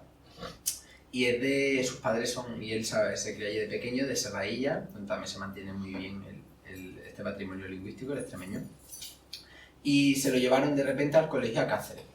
Y entonces llama la maestra a los padres a una reunión, a una tutoría, y les dice que su hijo, que cree que tiene problemas de lectoescritura, que quizás es algún tipo de dislexia, porque confunde consonantes y confunde letras. Y nada, el caso es que la madre ve el texto y empieza a reconocer pues rasgos de Serradilla. ¿Qué hace la madre? En vez de decir, algo positivo, intentar tal, pues empieza a justificar. Ay, disculpe, en mi pueblo hablamos fatal, claro, es que lo hace mi padre, está mucho tiempo con él, mi padre habla muy mal porque es de ahí del pueblo, pues no ha ido a la escuela, y entonces le hace dictados al niño, y el niño pues apunta lo que escucha, entonces claro, pero dice, es que los dictados muy bien, pero en las redacciones era donde tenían los problemas, porque es cuando empezaba a meter vocabulario. Y eso, entonces lo que provocó en el muchacho es sentirse totalmente acomplejado, intenta imitar pues el acento de sus compañeros de Cáceres, y no utilizar nada de las palabras de su pueblo. Y es una persona que, aunque se ha criado en ese entorno dialectal y lo conoce perfectamente, podría reproducirlo perfectamente, le cuesta una barbaridad ponerse a hablar, porque ha interiorizado que eso era algo inculto desde muy pequeñito. Pero es que le pasa a mi padre en un contexto que no sea el de su pueblo y su entorno, ¿no? Mi madre siempre decía que llegamos a Vegas de Coria, ¿no? El pueblo, parábamos a tomar un café cuando íbamos al pueblo, en una época estábamos viviendo en Jarandilla, en la Vera. Dice, paramos allí y ya de repente tu padre empieza a hablar jordano y vosotros empezáis a hablar jordano. Yo de pequeño no me daba cuenta, pero luego ya de mayor sí que lo observaba. Mi padre en Cáceres hablaba como estoy hablando ahora, y cuando estaba con sus amigos y especialmente con sus padres, jordano todo el rato, ¿no? Va a ir sentado en grupos ahí, ¿qué tal? Pero yo a mi padre sí le digo que ahora aquí en este entorno, que mi padre evidentemente habla mucho mejor que yo, él habla de su pueblo porque ha pasado muchos más años allí y en una época en la que se hablaba más. Yo le digo, ponte aquí a hablar conmigo jordano, le cuesta una barbaridad. Le cuesta una barbaridad porque eso te da, si eso toca la autoestima cuando tiene desde la infancia y lo hace tu figura de referencia, que es el maestro, frente a la incultura que se supone que está fuera de la escuela, ¿no? Pues tú interiorizas eso y tenemos una generación extremeña de muchísimas personas que interiorizaron esto y que podemos escuchar, y todos lo habremos escuchado una vez, de propias personas extremeñas diciendo qué mal hablamos. O escuchando a alguien en televisión de Extremadura y decir, es que qué mal hablamos, es cuando lo escuchas en un TC. Yo esto lo he escuchado muchas veces, ¿no?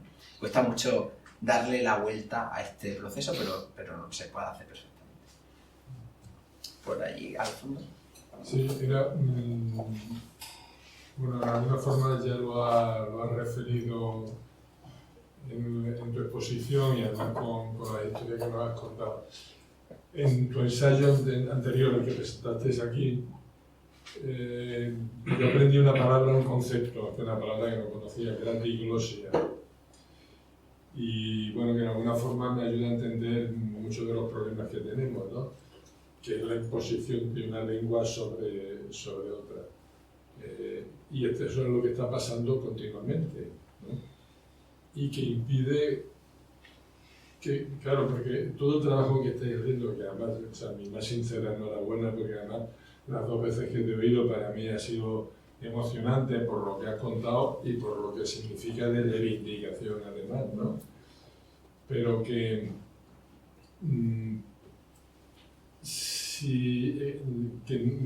no sé qué recorrido tiene ese trabajo, si es recuperar un patrimonio o una vez recuperado ese patrimonio puede seguir avanzando. Por eso te digo lo de la diglosia, porque ahora, diglosia o disglosia, ¿no? Sí, la S, diglosia. Diglosia, ¿no? Porque el enemigo ahora mismo de cualquier patrimonio cultural, en el caso de las variantes dialectales de aquí, no es ni el extremeño, ni el castellano. Es que ahora tenemos, tú has dicho antes, una palabra que curiosamente el otro día en una exposición que estaba haciendo Manolo le salió, ¿no? Lo del spoiler. Y tenemos el castellano oficial totalmente contaminado. Es decir, que hay permanentemente una imposición de la lengua. Hay una cosa que tú dices en tu ensayo que a mí me parece que es verdad, ¿no? Que dice, quiere ser altavoz de todas estas variantes dialectales, entre otras cosas porque dices además que, claro, que por más que estemos en otros ambientes, la lengua en la que tú has nacido, en la que has crecido, en la que has mamado, siempre la vas a tener dentro con mucha capa que tengas encima. Pero es que cada vez tenemos más capas. No sé ya por dónde escapar. Yo lo más que llevo ahora mismo es, pues bueno, pues cuando alguien me dice, bueno, es hacer ironía, escribirlo en plan, o sea, WhatsApp, pues lo escribo tal cual, o spoiler, bueno, spoiler ha hecho fortuna y otra que no. Hace poco tiempo había otra que ahora se está cayendo, no triunfó tanto, que es la oferta. Que va un poco también en consonancia con lo. Y hay una que ya desapareció, que fue el cartel. El cartel es póster. Sí. El cartel yo creo que ya no existe, como no sé ni si existe en el diccionario de la RAE, ¿no? Sí. Mira, lo digo yo que trabajo. Lo que comentas es muy interesante, que es la influencia de la lengua dominante. Además es como una especie de, bueno, son como muñecas rusas, ¿no? Yéndose a lo más básico, la lengua es un reflejo de las relaciones de dominación del capital, o sea, si nos centramos en eso. Entonces, al final, la lengua refleja las estructuras de poder. En este caso, pues bueno, la cultura no anglosajona, estadounidense directamente, la influencia que tiene. En otras épocas han sido otras. La introducción de préstamos en las lenguas puede darse por 2 motivos fundamentales. O porque hay una cultura dominante por temas económicos o una cultura dominante por progreso científico. Por ejemplo, en el caso de los arabismos que tenemos en castellano y otras lenguas romances, todas las lenguas romances de la península ibérica tienen muchos arabismos, se deben a que no era tanto una dominación de poder, porque muchas veces era el enemigo del reino contrario, pero sí que en cuanto a avances culturales y progreso científico, pues estaban más desarrollados. Entonces, cuando tomaban libros, por ejemplo, de física, química, de zoología y los traducían en la Escuela de Traductores de Toledo, por ejemplo, pues no había palabras en las lenguas romances para no acuñar una palabra nueva, utilizaban la que se estaba utilizando en árabe, ¿no? Pues alquimia, alcohol, etcétera, etcétera.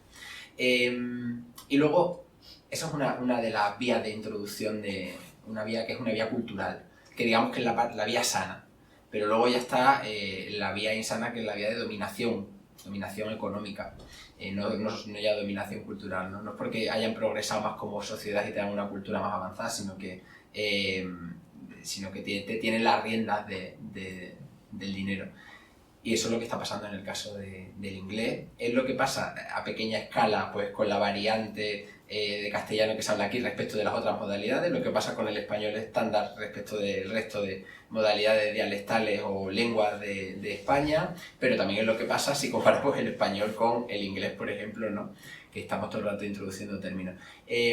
Yo creo que hay que tener como una especie de visión crítica respecto a la introducción de anglicismo o de cualquier otro término, pero no son el problema en sí, porque al final esto desaparece cuando desaparece esa dominación cultural o esa dominación económica, ¿no? Entonces yo creo que las luchas en este caso hay que llevarlas por quitarse ciertos yugos y entonces luego ya la lengua como reflejo y como espejo de la sociedad pues deja de fijarse tanto en otros lugares, ¿no? Los como paletos estos que me gusta mucho ese término que decimos hoy en día, que sienten que introduciendo palabras de este tipo pues que se expresan mejor.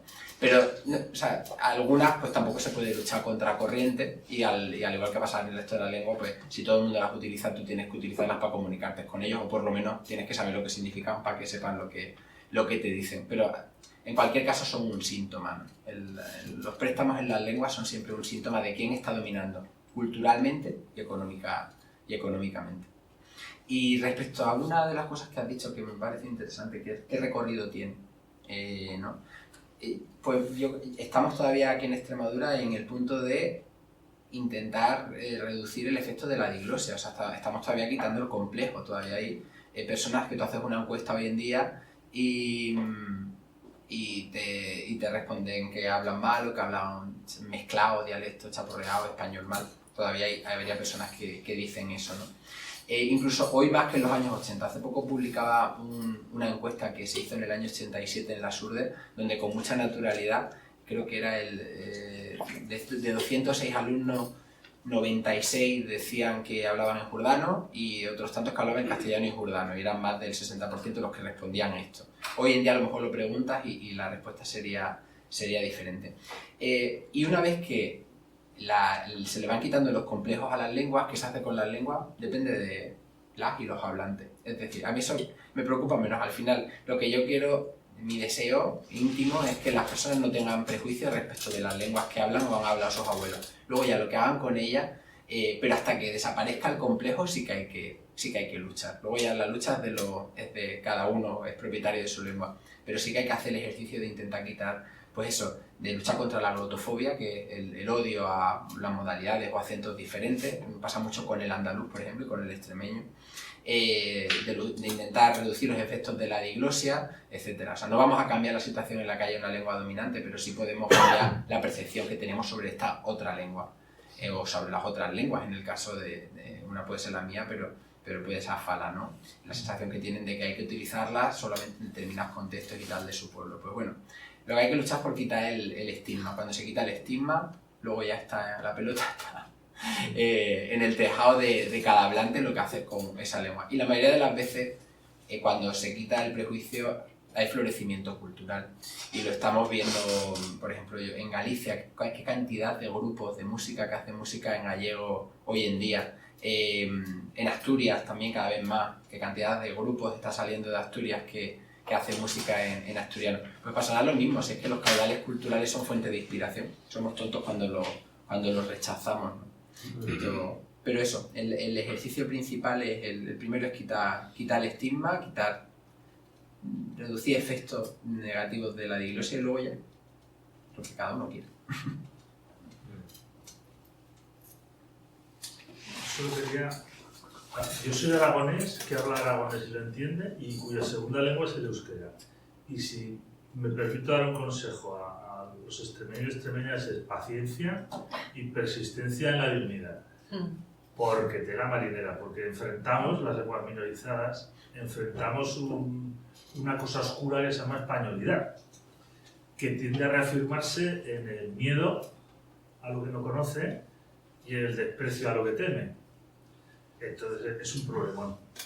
Cuando me dicen, es que el problema de vuestras lenguas, digo, no, el problema lo tienes tú, lo tenéis vosotros o vosotras, por no entender que no necesariamente una lengua se atribuye a un solo pueblo, y una nación tiene una lengua, ni ahora una nación tiene una lengua, una patria, un estado y una raza.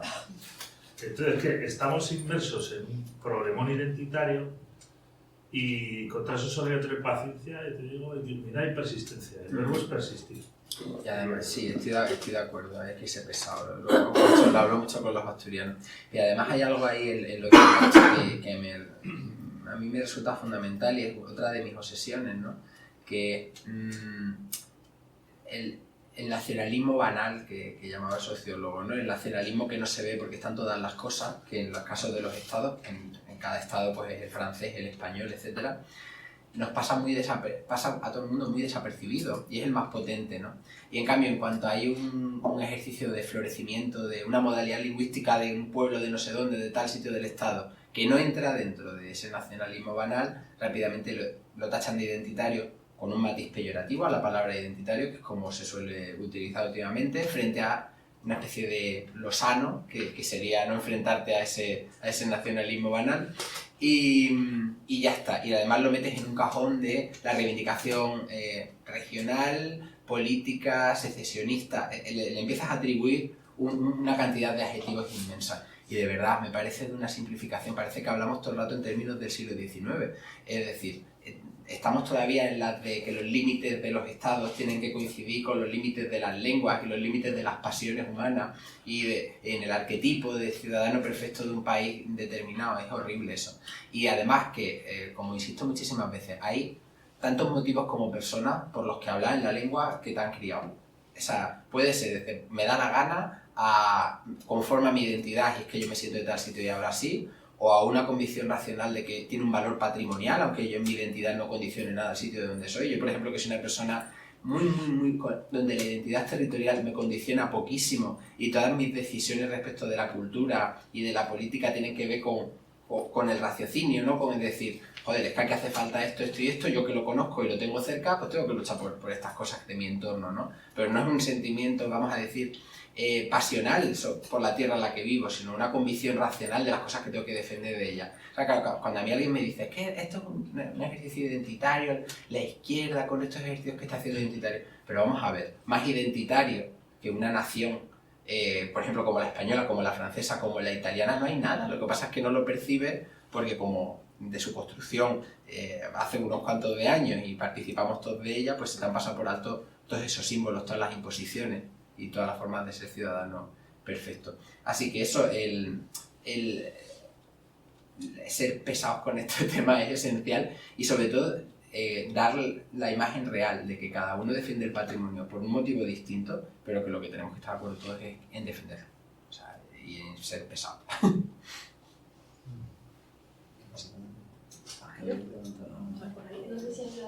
Bueno, no, yo aquí hace una reflexión como niña de Sierra de Gata que tenía mi extremeño más que interiorizado desde pequeño porque mi abuela no hablaba otra cosa, mis padres, mi madre ya lo eliminaban porque viajaban un poquito, veían que aquello no se veía bien, ¿no?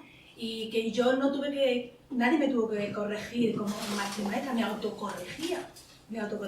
Y sin embargo tengo un sentimiento encontrado porque yo en ese autobús que iba de Cestilleros a Cáceres a estudiar, se montaban gente de mi edad de Valverde, de Eljas y de San Martín, el Valverdeiro, el Argatero y demás. Y a mí me encantaba aquel habla. Y yo ¿Tú eras de Cillero? Sí, de Cillero. Y también necesito 3 vinos para poder hablar. Y a la 8 y con la abuela. Y sin embargo, yo creo que, fíjate, con el tiempo, y habiendo perdido todo, porque yo a mi abuela la entendía, pero no reproducía ninguna de sus palabras, con el tiempo yo decía, jope, ¿no será la falta de sonoridad que tiene el extremeño? Porque a mí oír hablar a uno de Valverde me encanta, y ya me hubiera gustado a mí. Sin embargo, ¿cómo hacemos ahora? Porque el acento era fuerte. No eran las palabras en sí que terminen en U, que ya es raro, ¿no? Porque yo ahora te oigo a ti hablar y eres de una dulzura, o sea, si te pones a hablar, has hablado ahora, y ese no es el extremeño que yo he conocido. Porque el extremeño de mi abuela era fuerte, era, como decimos, garlote, ¿no? Entonces, eso es lo que tú intentabas como huir de ahí, ¿no? Ahora, podemos recuperar con cierta sonoridad más actualizada, yo creo que sí es posible. Claro, mira, yo por ejemplo, yo puedo parlar extremeño, jordano, con este acento que tengo de normal, de parlarlo con, digamos, con la gente de mi quinta y esto, pero también puedo imitar como los hablaban en mi pueblo, que no tiene nada que ver, por ejemplo, era mucho más exagerado. Eso cogerlo del bus país, eso no tenéis que mirarlo de ninguna forma. Así es como hablan en mi pueblo el extremeño. ¿Dónde está tu padre? ¿No lo has visto? Oh, pues pero que lo tienes, no lo quieres coger. Esa era la forma de hablarlo, pero yo nunca hablaba así. Pero dentro de mi propio pueblo había personas que matizaban más acento. Pero digamos que el consenso social es que se hablaba de esa manera, con esa entonación más cantarina y tal. Bueno, yo, igual que no hablo castellano como otras personas, que cada uno hablamos de una manera, pues al final encuentras tu manera cómoda de hablar la lengua. Pero al final eso es la entonación. Y habrá gente que se sentirá más cómoda reproduciendo exactamente como la hablaba, o también contextual, ¿no? Porque no es lo mismo que yo aquí encima del escenario. Yo creo que sí. Si ponías a mi abuela a hablar con el médico, mi abuela además es que no sabía hablar de otra manera, porque mi abuelo sí que era capaz de castellanizar su habla, pero mi abuela no. Y mi abuela no hablaba igual cuando hablaba con sus hijos que cuando hablaba con el médico. Lo que pasa es que estamos acostumbrados a la gente a hablar de forma natural en estos pueblos y por eso tenemos ese recuerdo. Pero mi abuela, que cuando hablaba con sus hijos, además que era muy recia en el habla, ¿no? Y era como, que no, que cojáis ese banastro, eso, coged lo que tal de eso, pues cuecen como calboche, ya pues lo he dicho muchas veces. Pero al médico no le hablaba así.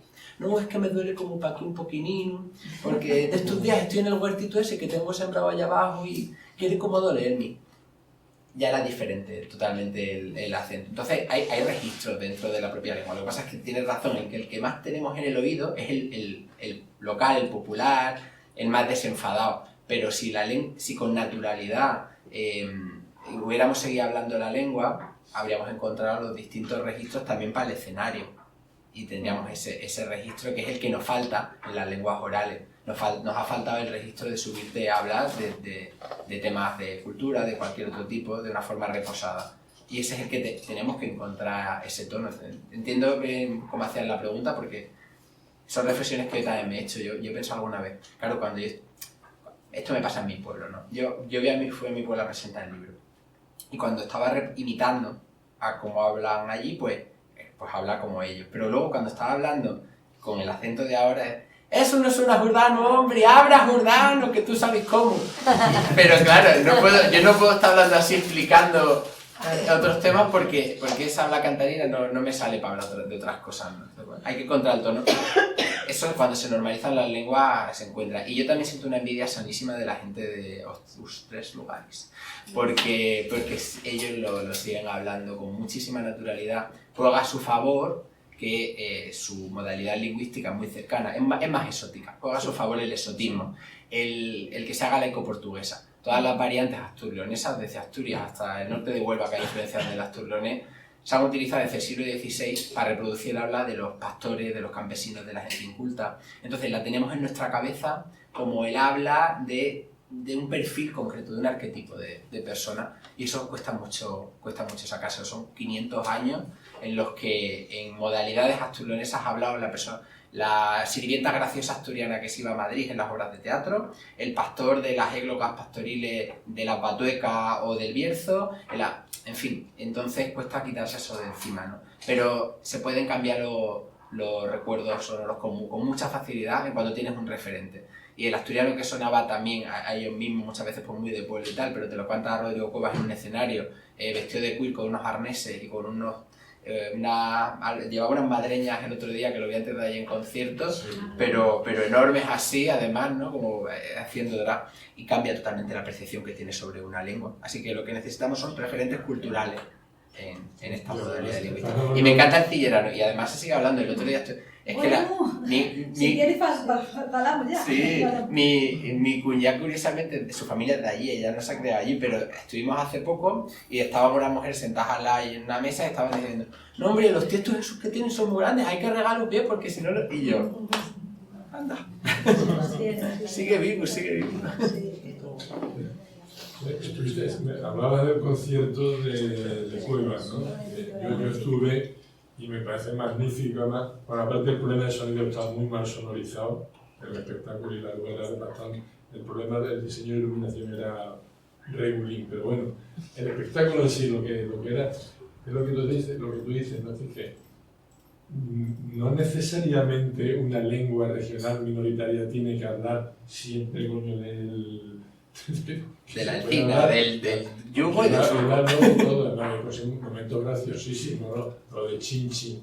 Te vas a ir al infierno con los de Madrid y los de Nueva York. Sí. Hablando de reivindicaciones, pues sobre su homosexualidad, lo decía con una naturalidad. Joder, si yo tengo amigos también heterosexuales, ¿no? Le daba la vuelta al... Sí, una verdad. Perdón. Vale. ¿Alguna cosita más? Sí, pero... Es que con la luz está... No te preocupes. Nada, yo quería hacer una pequeña reflexión porque yo soy italiana. Yo he estudiado español, he estudiado 5 años, idioma, literatura y cultura. Y cuando lo estudias en Italia, pues te dicen que hay diferencias lingüísticas en Cataluña y en el País Vasco, pero luego ni el andaluz, ni el gallego, ni el asturiano, y ni mucho menos el extremeño se consideran como diferencias lingüísticas. Entonces yo llegué hace 3 años y llegué a Extremadura, a un pueblo al lado de Trujillo. Puerta de ánimo. Llegué con mis 5 años de español y dije, vale, va a ser un poquito complicado al principio, pero me voy a poder manejar. Llego, la primera persona con la cual hablo es catalana, así que digo, bueno, no es tan complicado, me la apaño bien. Segunda persona, no me entero de una palabra de lo que he dicho. Ni una. Y ahí me pasé un año entero y me esforcé mucho y empecé a ver que es completamente un idioma diferente, con una gramática diferente, un vocabulario diferente, un acento diferente, y me enamoré. Y me quedé en Extremadura también por eso. Y también lo vi muy similar a lo que vivo yo también en Italia. En mi casa se hablan 2 idiomas. El italiano, yo soy del Véneto, entonces se habla italiano y véneto. Y mis 2 abuelos, que son de 2 valles diferentes, pero a 10 minutos de distancia, hablan 2 dialectos diferentes del Véneto. Y es que me encanta y me flipa y digo, pero ¿por qué no se valora? ¿Por qué no se valora? Yo he estudiado idiomas y no se valoraban los otros idiomas en el mismo país.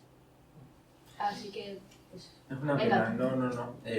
Lo que cuentas además es una experiencia muy guay, porque cuando se aprende la lengua de una forma, vamos a decir, más aséptica, que desde fuera, pues sí, pasa lo que estás diciendo, ¿no? Y te fuiste cerca de Trujillo, donde todavía, vamos a ver si fueras a Madroñera, uno de estos, que todavía se mantiene bastante el extremeño, pero en la mayoría de esas zonas no se habla.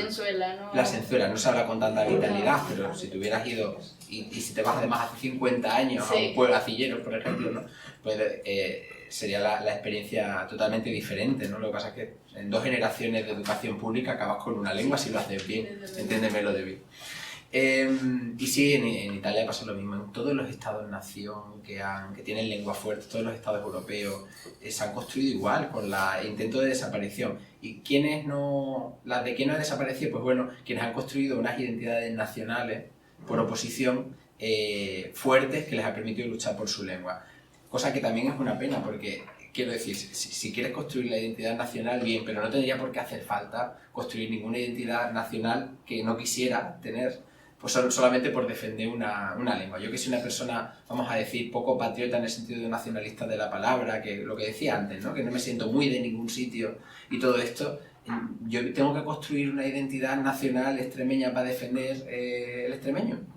No, lo que pasa es que te obligan a jugar en la liga del más fuerte, ¿no? Y si en la liga del más fuerte es una academia de la lengua, una nación y no sé qué, pues parece que tú por oposición para conseguir algo tienes que tener lo mismo.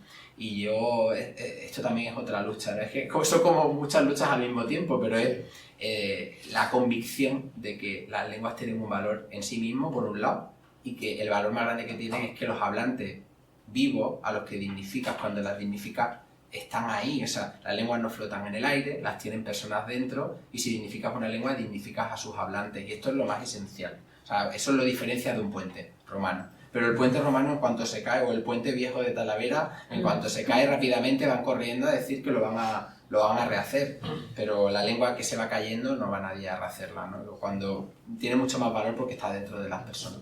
Pues a ver si le damos la vuelta a eso.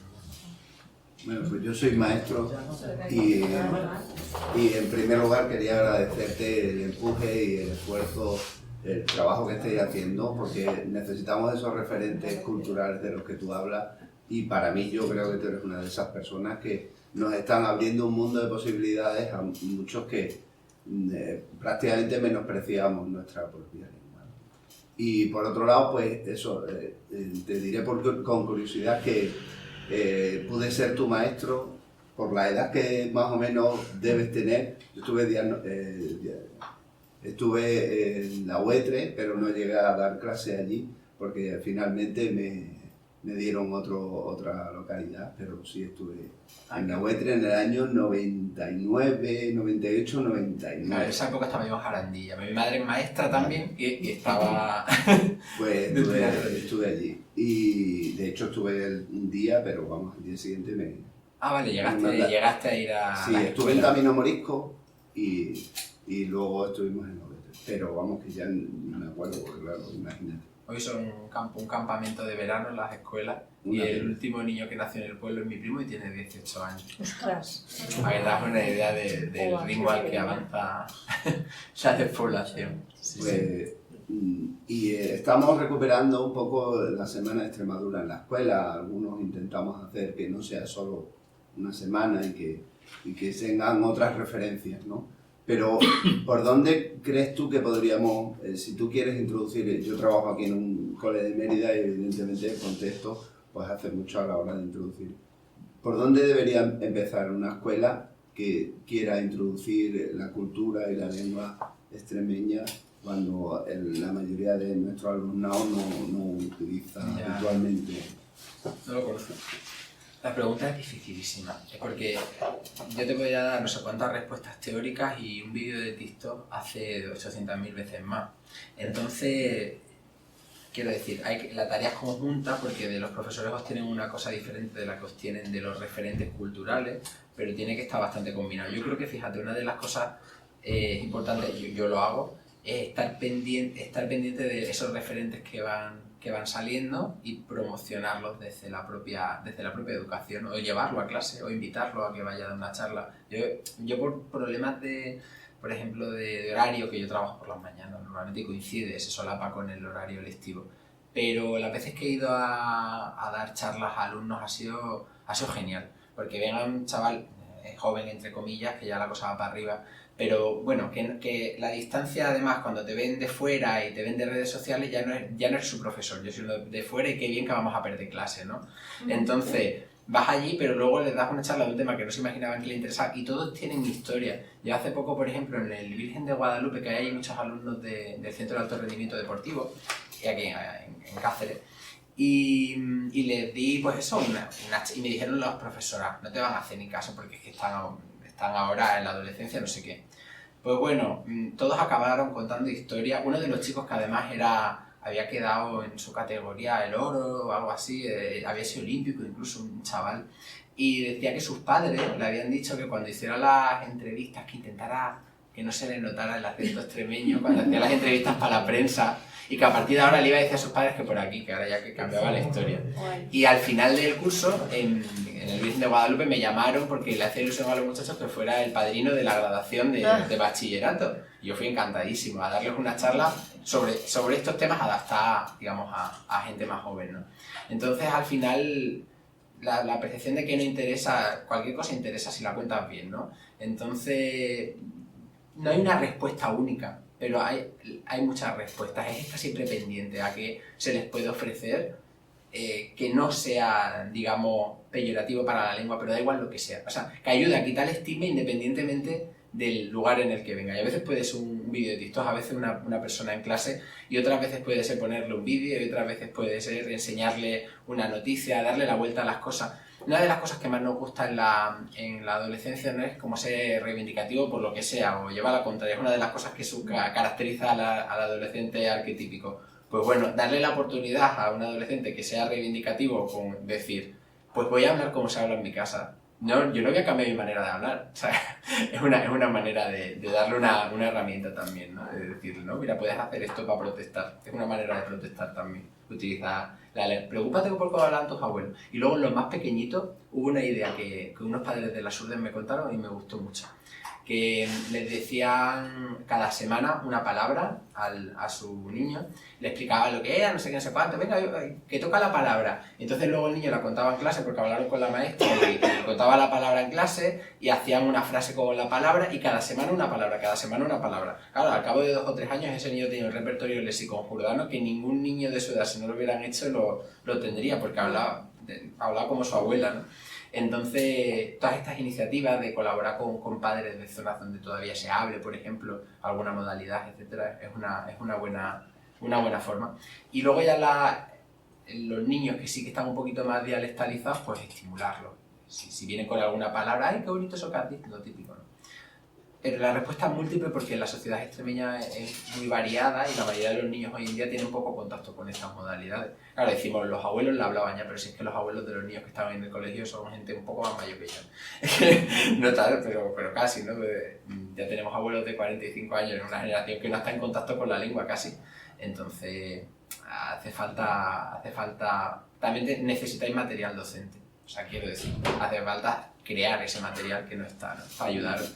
No puede depender del maestro concreto que quiera tener la iniciativa, sino que tiene que haber un apoyo de algún tipo. Y desde luego en los centros de formación y recursos, en el CPR, profesorado y recursos, ¿eh? No solo, sí, el CPR. Yo creo que el trabajo ahí es muy importante. La sensación que tuve en aquellas jornadas que hicimos es que luego se fueron con muchas herramientas para poder trabajar en clase. Sí. Mira, a mí me pasó una cosa muy curiosa. Tengo un sobrino de 8 años y estábamos un día hablando en casa y él con total naturalidad me dijo una frase que era tipo, güey, tiro 3 antier, estuve no sé dónde. Y yo dije, pero ¿de dónde habrá sacado aquella palabra? Y entonces le dije, Elías, ¿sabes que esta palabra ni siquiera existe en castellano? Que en castellano es como 3 días, hace 3 días, pero no tiene una palabra como así. Y le dije, mira, pues esta es una palabra del extremeño, tal, y a través de ahí le metí eso, es como que le hizo mucha ilusión. Él le dije, joder, tengo palabras de otro idioma que no es el castellano, que es con el que hablo normalmente. Y a raíz de ahí, pues es verdad que siempre le he ido enseñando palabras y eso, y como que le llama mucho la atención. Es que al final es una herramienta de juego también, y eso, y ofrecerle la oportunidad de que hagan cultura con eso, cualquier cosita. No sé, a mí me parece un caudal cultural interesante, inexplorado. Tenemos una cantera de escritores que escribieron en extremeño. El sábado fuimos a una presentación en Madroñera de un escritor que han sacado de la nada 2 filólogas y que escribía en castellano y extremeño y lo fusilaron al hombre en el 36. Y tenemos un montón, yo no lo conocía de nada y mira que yo me he metido, o sea que hay una barbaridad de autores y autoras metidas ahí en sus publicaciones iniciales, que en los arcones o en los textos de la familia o en cuadernos muchas veces. Y eso es un caudal cultural que estamos desaprovechando y nos vamos a buscar referentes a no sé dónde y es como, madre mía, la cantidad de referentes culturales que podíamos tener aquí. Además, lo que insisto mucho yo en Jaulo y Ascantori, de todo el repertorio ideológico, porque la lengua tampoco es política, es decir, la reivindicación por la lengua suele serlo, pero la lengua en sí, no. Y en extremeño tenemos textos desde exaltación nacionalista patriótica española hasta textos comunistas, o sea, ahí tenemos esto y hasta textos anarquistas tenemos también. En fin, hay todo el repertorio de la ideología, con lo cual cada uno puede encontrar lo que quiere, solamente hay que abrir la puerta. En el libro Yo hablo, no recuerdo el título, Yo hablo y Ascantori. Ahí efectivamente hacen un recorrido y una panoplia enorme de artículos en periódicos que es cierto nada más que la revista el papel ha caído completamente, ¿no? Pero había montones y montones de articulistas y de escritores y tal, ¿no? Y la pregunta que te iba a hacer era más de chinchorreo. Es que hay uno de los muchos autores que cita se llama Évole. El abuelo de... No sé si tiene, porque Évole tampoco es una película muy catalana, no sé si tiene relación con el Jordi Évole. Es el abuelo de Jordi Évole. Ah, es el abuelo. Sí, el abuelo por parte del padre.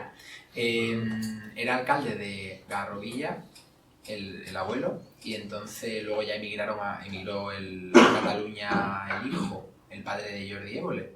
Pero su abuelo fue alcalde republicano en Garrovillas, Pedro Évole. era del Partido Socialista y firmaba siempre, normalmente más que como Pedro Évole, como Juan Sin Tierra, era como su seudónimo, y todos los textos que tiene son, digamos, son proselitistas, ¿no? Son un poco para unir a los campesinos en torno al sindicato, la sociedad obrera y lucha contra el cacique, el abuelo de Jordi Évole. Y además es de los mejores escritores que hay en extremeño en un sentido, digamos, estrictamente literario. Tenía un conocimiento de la lengua muy bueno, porque además en Garrovillas, que se ha mantenido con una vitalidad hasta hace nada, él tenía un dominio muy bueno del léxico y hacía una de las cosas más interesantes que yo he visto en ningún autor de extremeño, que yo lo reproducí un poco aquí copiándolo a él, la idea, y era que, pues eso, las distintas variedades y registros de la lengua. Cuando hablan los jornaleros entre sí, hablan en un extremeño de Garrovillas, un garrovillano puro. Cuando habla el cacique, como el cacique intenta distinguirse un poquillo, castellaniza un poco el habla, en plan, oye, que ya tengo un poco de educación. Y luego ya está la gente que viene de fuera, que habla castellano, entonces tiene los 3 registros de la lengua. Puede saber quién habla solamente por las características lingüísticas de lo que está diciendo. Muy bueno. Sí, chinchorro resuelto. Eso también es muy curioso, ¿no? Cuando la gente emigra, y por ejemplo emigra a Cataluña y ya van una segunda generación, se sienten muy catalanes, incluso defendiendo la lengua, pero a lo mejor luego vienen a la tierra y es como que no defienden tanto el extremeño o el extremeñismo como cultura, pero se sienten muy defensores de su lengua. A mí me parece perfecto, pero que es como hay una dicotomía. Yo ahí tengo la doble experiencia, además de uno de primos segundos y otros primos hermanos. Tengo unos primos segundos que en Cataluña, por la reacción suya, sobre todo cuando la época del referéndum y todo esto, fue una reacción de españolidad. Les dio un ataque de españolidad y se volvieron más españoles que nadie. Y era como, muy nacionalistas españoles. Tengo otros primos, estos fueron los primos segundos. Tengo unos primos que son primos hermanos, que ellos nunca, fíjate que ellos no han vivido en mi pueblo de forma continuada. Bueno, se pasaban todo el verano allí, todas las navidades y todo esto, pero cuando hablan muy bien catalán, porque desde ellos han educado en catalán, pero cuando no hablan catalán, hablan jordano, nunca han pasado por la lengua intermedia. Y ellos de broma, yo siempre digo, sí, porque yo he ido cambiando, y alguna vez en Instagram de broma me pone primo con un poco de retintín. Sí, es verdad que tú cambiabas al castellano, nosotros siempre hemos hablado jordano. Y es verdad, ellos son 1 o 2 años más mayor que yo y otro un año pequeño. Pues ellos hablan solamente jordano y catalán. Qué curioso. Y además muy parecido a mi abuela, o sea que lo han mantenido muy vivo ahí en Cataluña. Viven además en un entorno que se fueron muchas familias emigrantes, en su bloque de edificios todos eran de las Urdes, o sea que sí, es muy guay. Pero hay las dos experiencias. Todas estas cuestiones de la lengua frente a la identidad, pues te sientes expulsado de un sitio, reivindicas otra. Ellos, por ejemplo, se sienten muy catalanes y muy jordanos. Los otros empezaron a agobiarse y ya eran españoles frente a Cataluña, ¿no? Pues la relación que cada uno tiene respecto a su ideología de los procesos que hay. Hola.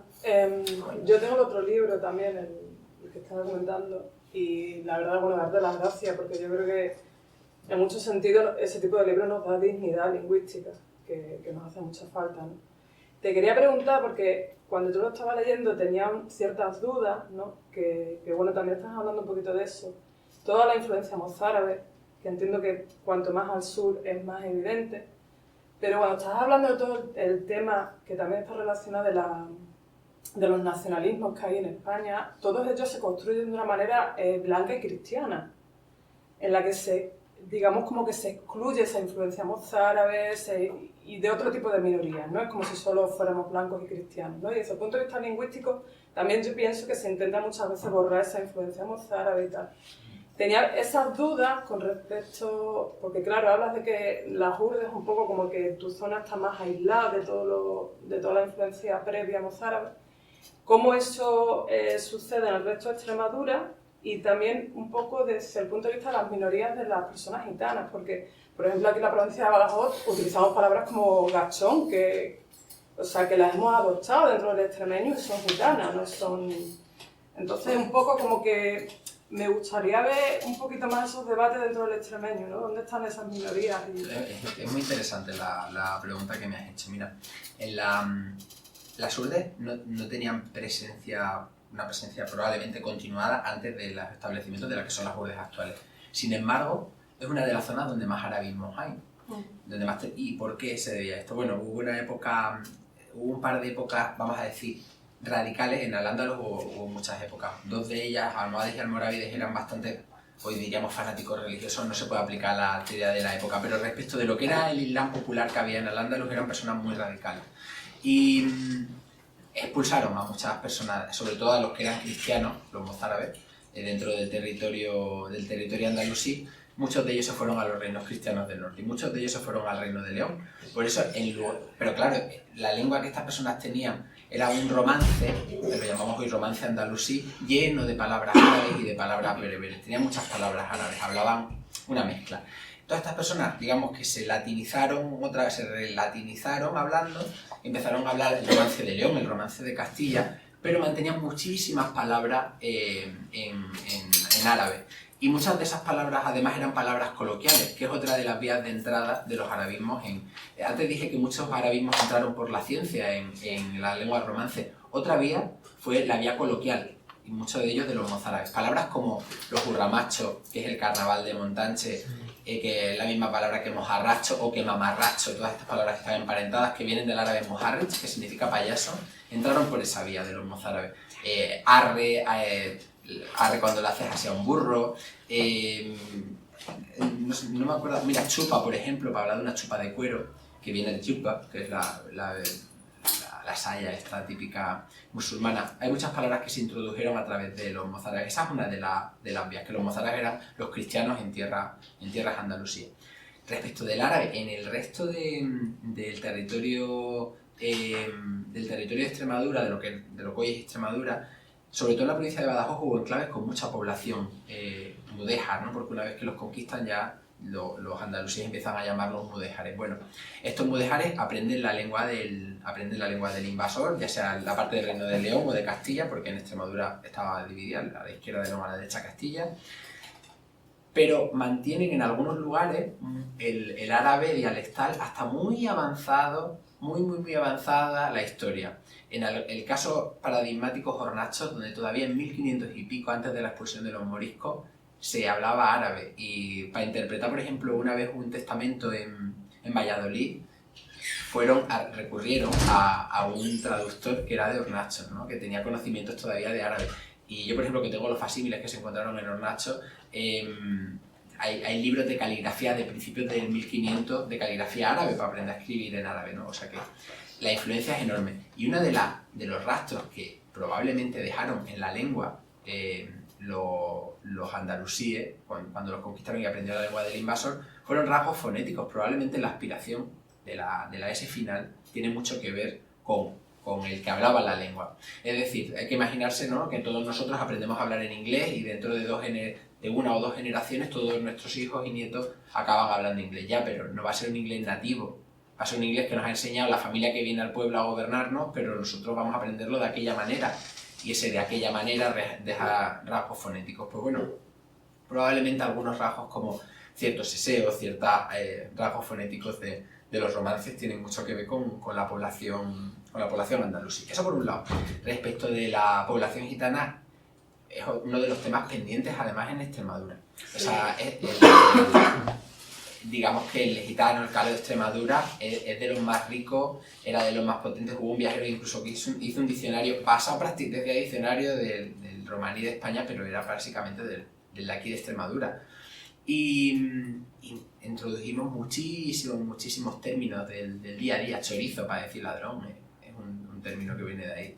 Y muchísimos otros. E incluso había hasta dos nombres para referirse a Extremadura, Morochandé y Chin del Manro, que significa tierra del trigo, tierra del pan. E incluso tenemos gentilicio en Cale, que es Gorotuñé y Gorotuní, es como se dice, extremeño y extremeña. Y son gentilicios que los tenemos desde el siglo XVII. Y es otra de las fuentes de léxico en Extremadura, y es que además la población gitana, especialmente en lo que hoy es la provincia de Badajoz, era inmensa. Y además se ha dado la vuelta a la historia porque el pueblo gitano, cualquier pueblo o cualquier minoría normalmente es más conservadora de usos, costumbres y también de la lengua. pues bueno, el pueblo gitano es muy conservadora de la lengua del extremeño, de forma que cuando hubo el programa este de los GC King, que era un programa de familias gitanas y tal, escuchabas a algunos de ellos de Plasencia y la mujer todavía decía Vidia Velo. Lo vi que venía, y tienen uso del extremeño que ya se ha perdido en la población que no es gitana. Un día estaba en unos probadores del H&M, ahora 2 años, en el centro comercial de Cáceres, y empecé a escuchar a unas mujeres hablando, y de primeras pensé que eran de la Surde. Y ya cuando empecé, ya dijo Diquelá, no sé qué, digo, vale, no, son gitanas. Pero cerraban en I, cerraban en U, y es porque aprendieron la lengua cuando se establecieron aquí, siglo XVI y XVII, aprenden, bueno, un poquito antes también, aprenden la lengua y la mantienen mejor que el resto de la población, porque precisamente son más conservadores las minorías, ¿no? de lo que era. Es muy interesante, es un tema muy interesante. Estos son unos pinceladas, pero es un tema que daba para otro libro. Yo alguna vez lo he pensado, pero digo, este es otro jardín. Cuando lo hagas lo presentas aquí seguro. Bueno, nada, que muchas gracias, me ha encantado charlar con vosotros.